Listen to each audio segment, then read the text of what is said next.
আচ্ছা, কখনো কি ভেবে দেখেছেন আমাদের রান্নাঘরের খুব সাধারণ কিছু কাজের মধ্যেও রসায়নের দারুণ সব সূত্র লুকিয়ে থাকতে পারে? চলুন আজ সেরকমই একটা বিষয় নিয়ে কথা বলা যাক, একদম শুরু থেকে গভীরে গিয়ে। জলে চিনি মেশালে কি হয়? প্রশ্নটা খুব সহজ, তাই না? আমরা তো এটা প্রায়ই করে থাকি।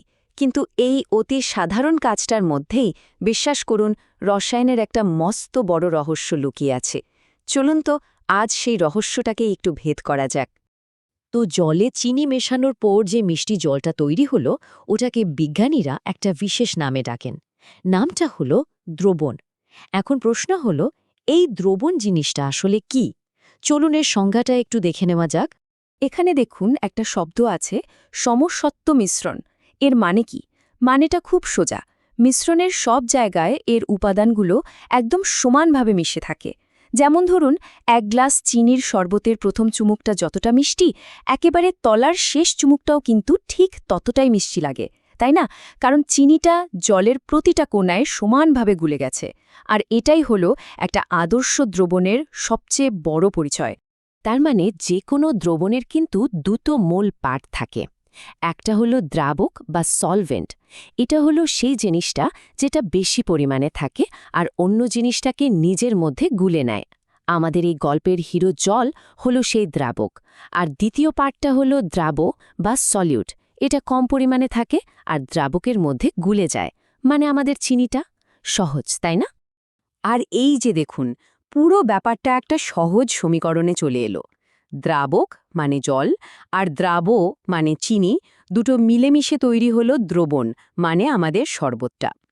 ভাবতে অবাক লাগে, রসায়নের কত বড় বড় সব ধারণার গোড়াতেই কিন্তু এই সহজ সূত্রটা রয়েছে। বেশ, দ্রবণ কি তা তো আমরা বুঝে গেলাম, কিন্তু এবার আরেকটা প্রশ্ন। ধরুন একটা দ্রবণ কতটা শক্তিশালী বা সোজা কথায় কতটা গাঢ়, সেটা আমরা মাপব কিভাবে? মানে আমাদের শরবতটা কতটা মিষ্টি, সেটাকে সংখ্যায় প্রকাশ করার কি কোনো উপায় আছে? একটু ভাবুন, এক গ্লাস জলে কেউ 1 চামচ চিনি দিল আর অন্য গ্লাসে 5 চামচ। দুটোই তো চিনির দ্রবণ, তাই না? কিন্তু দ্বিতীয়টা যে অনেক বেশি মিষ্টি বা বলা ভালো অনেক বেশি গাঢ়, সেটা তো আমরা সবাই বুঝি। রসায়নবিদরা ঠিক এই গাঢ়ত্ব বা কনসেন্ট্রেশন মাপার জন্যেই কিছু বিশেষ একক বা ইউনিট ব্যবহার করেন। এই যে দেখুন, মোলারিটি, নরম্যালিটি, মোলালিটি, নামগুলো শুনলে একটু কঠিন মনে হতে পারে, তাই না? কিন্তু ঘাবড়ানোর কিচ্ছু নেই। এগুলো আসলে ওই গাঢ়ত্ব মাপারই বিভিন্ন স্কেল মাত্র।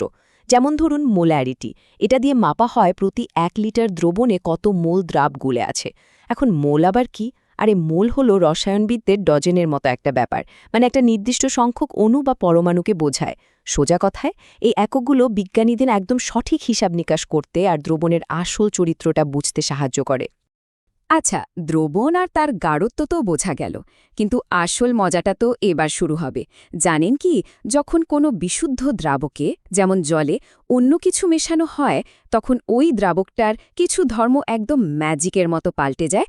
আর এই যে ধর্মগুলো পাল্টে যাচ্ছে, এগুলোকেই বলা হয় কোলিগেটিভ প্রপার্টিজ বা কোলিগেটিভ ধর্ম।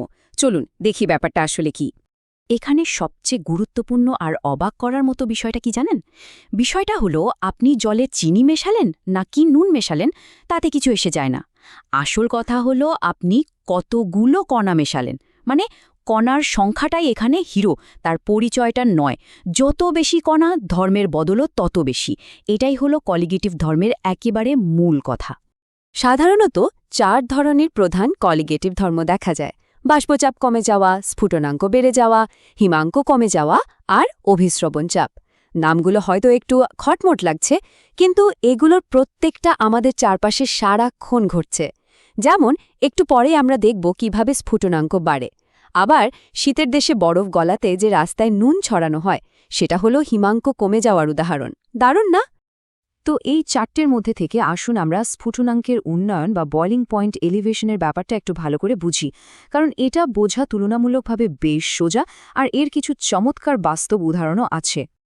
আচ্ছা, আমরা সবাই তো জানি যে একদম বিশুদ্ধ জল একটা নির্দিষ্ট তাপমাত্রায় ফুটতে শুরু করে।